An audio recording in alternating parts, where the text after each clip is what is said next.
Well, hello, and thanks for joining us this morning for the second day of our conference and for joining this session in particularly of Ag Science panel users. We have three of our users with us today. We have Mr. Davenport, Mr. Clark, and Ms. Thrones. So they're going to be here to answer your questions. If you weren't able to enter your question into the CTE Inspired platform, you can chat that to Morgan if you wanted to. Morgan's also at the end of this. Morgan's helping me today, and she's going to type in the code that's going to be required for you to enter into the challenge section, so that way you can get this on your certificate at the end for attending. So we're going to hop right into our questions here. The first question is, and Ms. Thurn, I'm going to throw this one to you. If students are online, so in an online environment this fall, how do you teach classes that are hands-on, like greenhouse management? What would be your advice for that?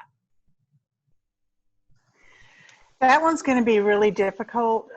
Obviously, they don't have a greenhouse at home.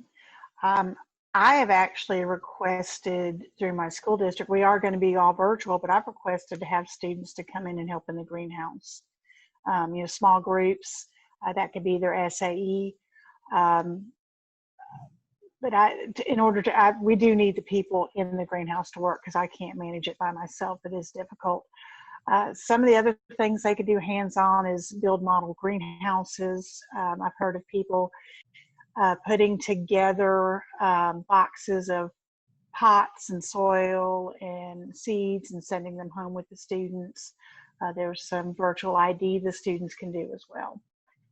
So it is going to be difficult to have the hands-on experience with the greenhouse, but we'll see what we can do to make it work. Mr. Clark, any thoughts on that from sign up those hands-on type classes, how you could maybe do those virtually? Well, what we're going to try to do is we're going to try to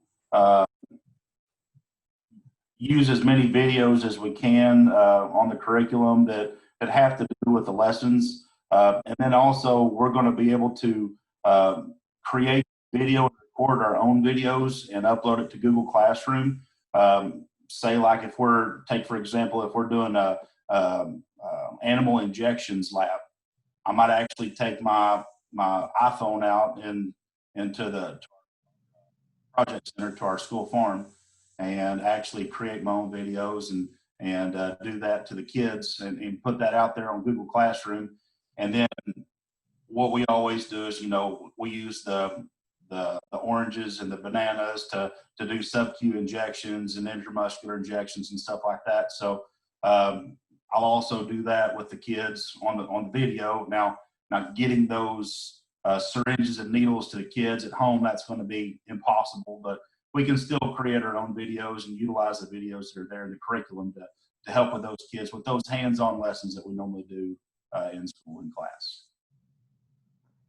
Mr. Davenport, I'm going to send this one to you because I know that you had some students that had earned industry certifications.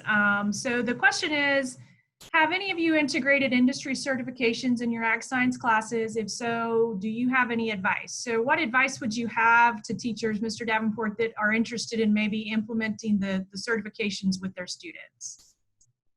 I found that kids, once they find out they have opportunity to get a certification, they have something at stake, and so they're more willing to get the work done. It takes time to do it, and so you just got to incorporate it into your class time. You just can't spend all the time with it, but it's a process, and you have to be consistent with it on them doing the lessons and not just going through and clicking stuff and holding them accountable. Making it worth their time and effort, and so get them prepared for that exam, because those exams are pretty tough. And so just like you do with any coursework, just being consistent, make sure they're doing what they're supposed to do, just not clicking through, because at the end you don't want to waste your time and not pass the test at the end. And Ms. Franklin, back to that first question, what are we doing? The hands-on, like our CTE people are doing, we're asking our virtual students to come in once or twice a week for a lab. So to help me with the greenhouse or to get those skills in auto mechanics or building construction. And so most kids have agreed to come in those days. The ones that parents are not comfortable with them, we're having to put them in another class. And so I got 14 in my Hort 2 class and 9, see, all of them are virtual, but 3.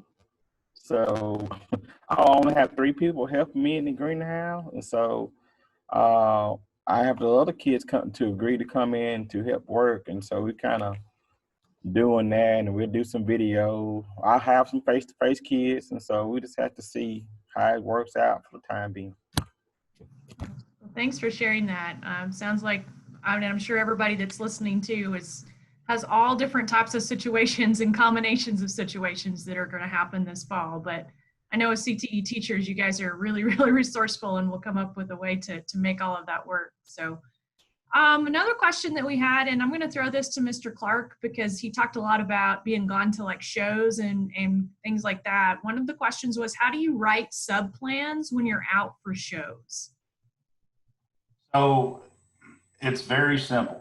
My sub plans, whenever I'm using the curriculum, and of course, once again, my kids have Chromebooks, so they have a one-to-one device in my classroom. And so it's very simple that we could either use the template that ICEV provides through the curriculum, and a very user-friendly template, or we can just top out something. So take, for example, whenever I have, let's just say, the artificial insemination lesson, what I'll do is I'll have I'll just type something out for the sub and say students must complete the vocabulary, they must watch the video and complete the worksheet, and then they must complete the assessment. Now, before I leave, of course, that's not going to be all done in one day.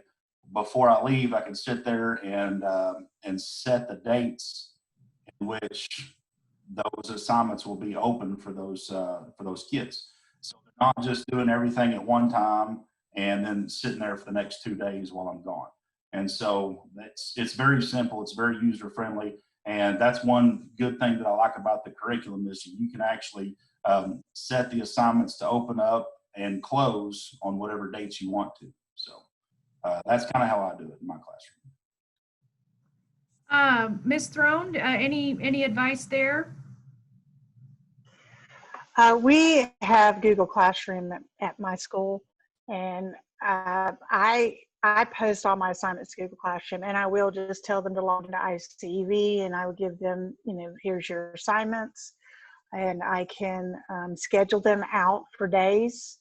And we were on a rotating schedule the past several years, so I just stick them straight in ICEV, and they do it all. They do the digital work because we do have a one-to-one at our school district. Definitely lean on ICEV a lot when I'm out of the classroom. We've had several questions here too about Google Classroom and a Google Classroom integration. Of course, you were able to put the PDFs and download those and put them into Google Classroom prior, but we actually have a full integration now. We're in the process of finalizing that, but when you open ICEV now, there will be a button next to all of the interactive activities and even next to the videos and to the PowerPoints that says send to Google Classroom or send to Classroom. I can't remember the exact verbiage. So now they can actually complete the interactive assignments inside Google Classroom, and those grades are going to pass back between the two systems. So you'll be able to see the grades within inside of ICEV, but also see the grades within Google Classroom. So it's going to be, we know that you guys faced a lot of that this spring in terms of that integration. And so we've worked really hard this summer to fast roll that integration within our platform. So if you weren't able to attend our session yesterday about that, I would encourage you to watch it. All the sessions were recorded, and so you can go watch how that integration works. It was the one that had LMS in the title. Mr. Davenport, Mr. Clark, Ms. Thurner, do any of you teach middle school ag science classes? No, okay, so we had a question. We had a question, any suggestions for ag science middle school teachers? If they want to use the ICV, there's ways to customize the courses when they build it. Because I did let a middle school teacher look at the ICEV, and they can glean a lot of resources from it and pick and choose what they want to put into their curriculum. So it's not like, okay, so here's your animal science class, but you can go in and customize the course. So if they wanted to use basic animal science or small animal care, they can pick and choose what assignments they want to put into that class when they make their class. Some assignments or some lessons that I think would be beneficial for those middle school kids, especially if they're in kind of like going towards their discovery degree or trying to pick a pathway that they're going to take in high school as far as what pathway they want to take, is of those field trip lessons that we have on ICB. You know, you get to go to a thoroughbred farm, you get a field trip to a hog processing plant. I mean, those field trip videos are excellent, and I think are really good as far as geared towards those middle school age kids. All right, well, I think we've come to our time. Again, appreciate our panel members so much. We appreciate everybody else that's on as well. And so Morgan is going to actually chat the code to you, and I'll read it aloud. It's AGSCI 031. That's AGSCI 031. Make sure to enter that into the challenges, so when you get your certificate, this session will be listed on your certificate. And thanks again to everybody. We hope that you enjoy the rest of the day, and best of luck to you this fall.